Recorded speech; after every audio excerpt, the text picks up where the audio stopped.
ബലാത്സംഗ കേസിൽ നടൻ സിദ്ദിഖിന്റെ മുൻകൂർ ജാമ്യ ഹർജി സുപ്രീം കോടതി നാളെ പരിഗണിക്കും. അതേസമയം സിദ്ദിഖിന്റെ ജാമ്യ ഹർജി പരിഗണിക്കുന്ന പശ്ചാത്തലത്തിൽ സംസ്ഥാന സർക്കാരിന്റെ അഭിഭാഷകനുമായി കൂടിക്കാഴ്ച നടത്താൻ അന്വേഷണ ഉദ്യോഗസ്ഥയായ മെറിൻ ജോസഫ് ഡൽഹിയിലെത്തി.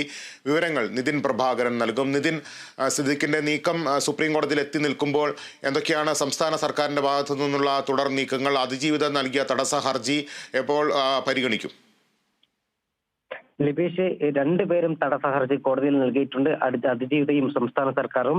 ഇവർ പ്രധാനമായും പറയുന്നത് സിദ്ദീഖിന് ജാമ്യം കൊടുക്കരുത്, സിദ്ദീഖിന് ജാമ്യം കൊടുത്താൽ കേസ് അട്ടിമറിക്കാൻ സാധ്യതയുണ്ട് എന്നാണ്. സിദ്ദീഖിന്റെ ജാമ്യ ഹർജി നാളെ കോടതി പരിഗണിക്കും എന്നാണ് മനസ്സിലാക്കാൻ കഴിയുന്നത്. മുൻ അറ്റോർണി ജനറൽ മുഗൾ റോത്തക്കിയാണ് സിദ്ദീഖിന് വേണ്ടി കോടതിയിൽ ഹാജരാകുക. ഭീമമായ തുക നൽകിക്കൊണ്ടാണ് മുഗൾ റോത്തക്കിയെ സിദ്ദീഖ് സുപ്രീം കോടതിയിൽ കൊണ്ടുവരുന്നത്. സുപ്രീം കോടതിയിൽ നിന്ന് തനിക്ക് ജാമ്യം ലഭിക്കും എന്ന പ്രതീക്ഷയിലാണ് സിദ്ദീഖ് ഉള്ളത്. സിദ്ദീഖ് പ്രധാനമായി ജാമ്യാപേക്ഷയിൽ പറഞ്ഞത് അമ്മയും WCCയും തമ്മിലുള്ള തർക്കത്തിന്റെ ഇരയാണ് താൻ. അത്തരത്തിൽ ഒരു സംഭവം ഉണ്ടായിട്ടില്ല. ഈ പെൺകുട്ടി തന്റെ വീട്ടിലെത്തിയത്, തന്റെ ഹോട്ടൽ മുറിയിലെത്തിയത് അച്ഛനും അമ്മയ്ക്കൊപ്പമാണ്.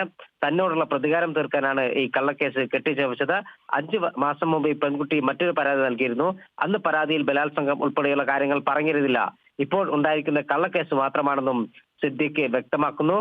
സിദ്ദീഖിനെ സംബന്ധിച്ചിടത്തോളം അതിനിർണായകമാണ് എന്ന കാര്യത്തിൽ തർക്കമില്ല.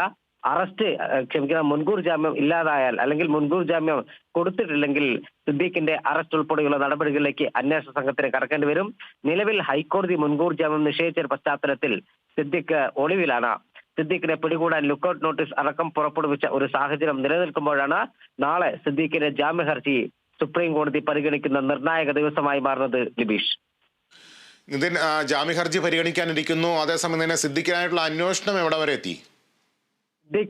താൽക്കാലികമായി സിദ്ദീഖിനെ അറസ്റ്റ് ചെയ്യേണ്ട എന്നൊരു തീരുമാനത്തിൽ തന്നെയാണ് പോലീസ് ഉള്ളത്. സുപ്രീം കോടതി മുൻകൂർ ജാമ്യാപേക്ഷ പരിഗണിച്ച ശേഷം മതി അറസ്റ്റ് എന്നൊരു നിലപാടിലാണ് അന്വേഷണ സംഘം ഉള്ളതെന്നാണ് മനസ്സിലാക്കാൻ കഴിയുന്നത്. പക്ഷേ കഴിഞ്ഞ ദിവസം മാധ്യമങ്ങളിലൂടെ അടക്കം ലുക്കൌട്ട് നോട്ടീസ് പുറത്തുവിട്ടിരുന്നു. സിദ്ദീഖിന് വേണ്ടി ഊർജിതമായ അന്വേഷണം നടക്കുന്നുണ്ടെന്ന് പോലീസ് ഉദ്യോഗസ്ഥരും വ്യക്തമാക്കുന്നു. പക്ഷേ സിദ്ദീഖ് ഇപ്പോൾ എവിടെ എന്ന ചോദ്യത്തിന് കൃത്യമായ ഉത്തരം നൽകാൻ സംസ്ഥാന പോലീസിനോ പ്രത്യേക അന്വേഷണ സംഘത്തിനോ കഴിയുന്നില്ല. മനസ്സിലാക്കിയൊരു കാര്യം, സിദ്ദീഖിന്റെ ജാമ്യ ഹർജി സുപ്രീം കോടതി പരിഗണിച്ച് അതിൽ തീർപ്പ് വരുന്നത് വരെ ഈ രൂപത്തിൽ തന്നെ മുന്നോട്ട് പോകാനാണ് അന്വേഷണ സംഘം തീരുമാനം എടുത്തിരിക്കുന്നത് എന്നാണ് ലിബീഷ്. സിദ്ദീഖിന്റെ ജാമ്യ ഹർജിയുമായി ബന്ധപ്പെട്ട വിവരങ്ങൾ നൽകുകയായിരുന്നു നിതിൻ പ്രഭാകരൻ.